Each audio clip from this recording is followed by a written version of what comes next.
Seja bem-vindo ao podcast Café Amargo. Através desse podcast você conhece pessoas de Ribeirão e região. E hoje eu estou com uma pessoa muito especial aqui, que até que enfim trouxe uma beleza aqui nessa mesa, que eu não aguentava mais. Aquele caboclo feio, que é agora a minha esposa, Daisy. E ela não assiste poucos episódios, dessa vez ela veio participar. Né, amor? Manda um oi, pessoal. Boa noite, pessoal. Tudo bem? Realmente eu não assisto quase nenhum episódio. Nesse horário, meus homens já tá indo dormir. Eu não, né? Como as crianças pra dormir. Ela coloca as crianças pra dormir porque ela já está dormindo. Tudo bem, eu vou... Porque ela é daquelas lá vou que... concordar. Ela, vou dormir. Já tá dormindo. Já encostou na cama, tá dormindo. Avisou, já dormiu. Já dormiu. E a nossa convidada é a Raíssa Donabella. Isso mesmo. Obrigada pelo convite. Boa noite. Vai ser um prazer conversar com vocês. É isso aí, pessoal. E já segue... Você que está chegando aqui agora e que não conhece o nosso podcast, esse podcast é dedicado para a região de Ribeirão Preto. Então, se você não conhece, já começa a seguir a gente aqui no YouTube, tá? E segue a gente também lá no Instagram. E você pode estar mandando também a sua pergunta, que a gente vai estar lendo aqui no chat, tá? O André, que está lá na produção hoje, está lá comandando a nossa live. Ele vai auxiliar eu aqui também, para eu não esquecer o chat. Porque às vezes eu esqueço o chat, não é, André? Isso aí, então. É isso aí, pessoal. Já tem gente lá mandando boa noite. Bom, nós estamos produzindo esse podcast aqui no Estúdio à Tona. Se você que está assistindo aqui a gente, tem um projeto, né? Já pensou em fazer um podcast, procura a gente aqui no Estúdio à Tona, que a gente pode auxiliar você para tirar esse projeto do papel, tá? Auxiliar vocês aí desde aí da concepção do seu projeto, até a captura da sua imagem e áudio e até a publicação, tá bom? Então, Estúdio à Tona, se você tiver interesse, procura a gente que a gente pode auxiliar nesse projeto. Hoje a gente vai conversar com a Raíssa, um assunto bem interessante que para mim é novidade, né? Quando a gente conversou a primeira vez, para mim aquilo ali foi, assim, parece que abriu assim, a minha cabeça para esse mundo da enfermagem, né? Você é formado em enfermagem, é isso mesmo? Sim, eu fiz a faculdade de enfermagem. Aí, após a faculdade, já entrei na especialização de urgência, emergência e terapia intensiva. E passei alguns bons anos dentro de hospital, principalmente em UTI. Aí, depois, houve a transição de carreira, há um tempo atrás, aí, uns anos atrás. Essa transição de carreira, você está ouvindo aqui, você da área de saúde, observe esse episódio aqui, que no final você pode ter um insight aí de uma nova profissão. Profissão não, né? Não sei, é uma nova profissão? Nova profissão, uma nova atuação, e que ainda falta muito, muito no Brasil para ser totalmente regulamentada, né? Toda ajustada, ter algum órgão por trás, porque até hoje a gente tem a profissão, mas não tem uma regulamentação com base forte. É um subnicho dentro da enfermagem. Sim.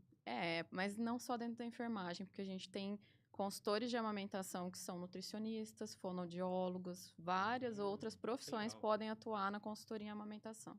Poxa, interessante. Então, acompanha a gente até o final. Quem sabe você muda de carreira, você tá ouvindo a gente aí, né? Então tá bom, vamos lá, vamos entender. Como é que começou a sua carreira? Primeiro, você é casada, não é? Quantos filhos? A vida pessoal, né? Isso. Quem é por trás da Raíssa é profissional. Porque vem a profissional aqui e acha que não faz nada da vida, né? Ela tá lá no Instagram, tá lá na clínica dela, no escritório, tá atendendo os alunos, né? E acha que não tem vida por trás, né? Você é uma pessoa normal. Normalzíssima, até demais, né? Eu, desde muito pequena, já percebi que eu gostava do cuidado, mas não conseguia entender, né, até a adolescência, para onde ir.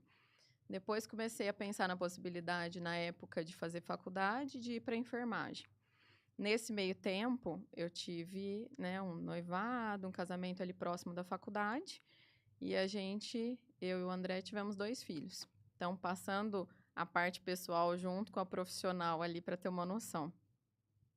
Depois de formada, eu pensei, até estava contando para a Daisy, pensei durante o final da faculdade de fazer obstetrícia como especialização, que é o cuidado da mulher, da gestante, né?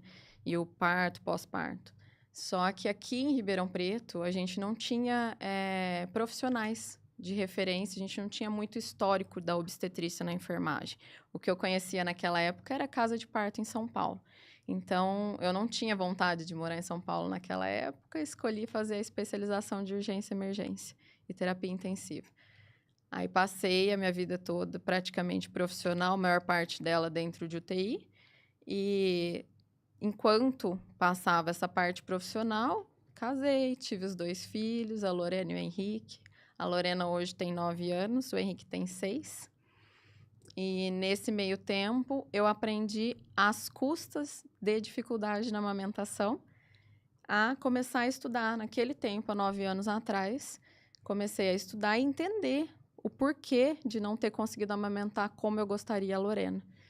E aí que eu entendi que a amamentação não é somente fisiológica, não é só colocar o bebê no peito e ele começa a mamar. Eu imagino que é isso, né? Tá um bebezinho lá tão bonitinho, fofinho, né? Delicadinho, só Não botar é no só peito. colocar aquele mama, né? Eu falo que é tão engraçado a gente falar sobre tudo isso de amamentação, da consultoria de amamentação, com alguém que não é desse mundo, porque parece que você está falando uma coisa tão simples, mas é tão complexo que a pessoa não consegue entender tudo isso. E a gente vai entender isso aqui hoje, né? Vamos aos Então tá bom. pouquinhos. E aí, na hora que eu tive a Lorena, eu entendi o quanto eu subestimei a amamentação. A gente, como mulher, a gente recebe muita informação de outras mulheres de tipo de parto, o que você vai fazer no parto, esse parto é assim, o outro é assado, acontece isso, acontece aquilo. Mas eu vejo que a maioria das mulheres não ensinam outras mulheres a amamentação. E também sinto que falta muito dos profissionais. Se não for um profissional habilitado, consultor em amamentação, por exemplo, a maioria dos outros profissionais tem muito para olhar. Por exemplo, o ginecologista obstetra, o pediatra, tem tanto para olhar que não consegue ter braço para acolher essa mulher na hora que ela vai precisar ser educada para a amamentação, mesmo no pré-parto. Então, a mulher chega no pós-parto sem entender nada do que vai acontecer para ela amamentar. Tem muito mito de passar a bucha, esfregar a bucha no seio. Às vezes tem mulher que lesiona o seio antes de chegar ao bebê. Tem muito mito da Mas mulher... pra que passar bucha no seio? O mito de que vai deixar a pele mais grossa, mais Não vai doer calejada, tanto, né? para não ter muita lesão no pós-parto. É uma ideia de que vai deixar a pele mais calejada, mais grossa para o bebê mamar. Isso é receita da avó? Isso é receita da avó, assim, de muito tempo e que vai se passando até hoje. A gente vê que essas práticas acontecem. As mulheres ainda fazem isso. Deixar o seio exposto ao sol, por exemplo. Isso não tem tanto problema, porque não vai gerar uma lesão, ter algum problema grave. Mas tem muitas coisas que as mulheres acabam fazendo por erro de comunicação e por trazer as informações assim erradas há anos e anos. Por exemplo, tem mulher que ainda hoje coloca no umbigo do bebê várias coisas, que eu trabalhando em hospital pediátrico lá em Curitiba, já peguei onfalite, que é a infecção do coto umbilical, porque a mãe colocou, naquela época, eu acredito que era moeda. Tem mulher que coloca, já ouvi até falar de teia de aranha. Minha avó como que é o falava nome mesmo. daquilo? Pó de café. Picumã. Minha avó falava. Sabe, é muita coisa. E as pessoas não têm noção que aquilo é uma fonte de contaminação gigantesca. E ali a gente tem veia e artéria no coto umbilical. E a contaminação para o bebê é super rápida, tem que tomar muito cuidado. E aí, nesse meio tempo, entendendo tudo isso e vendo a complexidade, eu entendi que eu subestimei a amamentação na minha primeira filha e que eu precisava aprender sobre aquilo, mesmo sem querer ainda ter transição de carreira. E comecei a estudar desde aquela época, 9 anos atrás. E na hora que tudo começou a complicar na enfermagem dentro de UTI em relação à exaustão física, mental, até espiritual, eu falo. Porque, assim, chega num nível que fica pesado pra gente. Principalmente enquanto mãe, mulher. É incrível, né? Porque eu lembro que às vezes as enfermeiras chegavam no quarto que a gente estava... Elas falam assim, não, mãe, tem que amamentar, tem que colocar no peito, coloca no peito, amamenta. Mas como? Não dá um mínimo de atenção, só fala e até um pouco grosso assim com a gente, né? Às vezes até grosseiro. E fala, não, tem que amamentar, senão não vai embora, tem que engordar, senão vai ficar no hospital.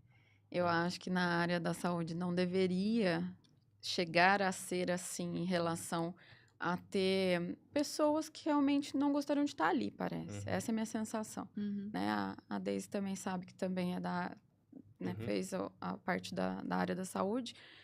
E a gente vê que quem mexe com papel pode não estar bem, por exemplo, um dia, pode estar mal e descontar em alguém. Mas, gente, dentro da área da saúde é muito complicado e tem muita gente assim que olha para a mulher, por exemplo, que está precisando amamentar, não pergunta nem o que você sabe, o que eu posso te ajudar, né? Já chega, às vezes até julgando, às vezes durante o parto sendo violenta em relação a palavras, em relação à parte física também, né? Tem muita violência obstétrica. Então, Eu passei um pouco, assim, essa parte quando eu tive o primeiro, que eu tive muito novinha, né? O meu primeiro filho. Te falei, né? Com 14 anos. Então, eu sofri um pouquinho isso ali dentro do hospital. É meio que assim, de qualquer jeito. Eu até cheguei a ouvir algumas pessoas falando, não fez, né? Com essa idade, não estava grande para fazer, agora você tem que se virar, né? Então... É triste ver isso, né? Exatamente. Mas até na do Heitor... Do Heitor também. Na do Heitor, né, a gente perdeu o nosso primeiro filho, né? E no segundo, os sintomas que estavam vindo eram parecidos com o do primeiro. Então, a gente falou assim, não, então agora a gente tem que dar uma atenção especial. Sim, a gente achou que ia perder ele também. Perder ele também. A gente chegou no hospital, e, assim, aquele jeito, mãezinha, isso é normal, isso é natural, mãezinha. Sem investigar ainda, já quer... Aguenta lá, espera lá um pouquinho. Não, mãezinha. E assim, a gente já tinha passado por isso, né? E eu até enchi o saco dentro do hospital. A gente conversou até com não tinha mais o que fazer. O médico não chegava. A gente foi até a assistente social, falou assim, ajuda a gente, porque a gente não sabe mais o que fazer. A gente já perdeu um outro filho dessa mesma maneira. Sim. Aí ela ajudou a gente. Mas só que aí, parece que os profissionais se tornaram uns demônios. Tem muita gente. Eles ficaram com raiva, porque a gente reclamou. Sim. Então, aí começaram a tratar a gente pior ainda, sabe? E no final das contas... Era uma urgência, que eu tive o parto, assim, a cesárea de urgência, correndo mesmo, eles correram comigo, não deixaram nem o Michael entrar na sala, sabe? E o Heitor nasceu, assim, muito rápido, porque realmente precisava... Vocês estavam certos. Isso. É isso que eu falo, assim, desde o começo, né, da minha atuação como enfermeira, parece mentira, mas... A mulher sente, o paciente sente, principalmente a mulher. Parece que Deus coloca assim, uma coisa no coração da mulher de instinto materno, literalmente, né?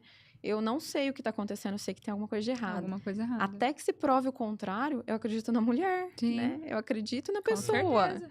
Agora, se você partir do princípio que a pessoa está inventando, aí fica muito difícil. Como que eu vou atuar, né, sem confiar no que a pessoa tá me falando também? Porque ela tá sentindo alguma coisa. Se ela tá ali, é porque tem alguma coisa, né? E às vezes não sabe mesmo explicar o que tá acontecendo. Sim.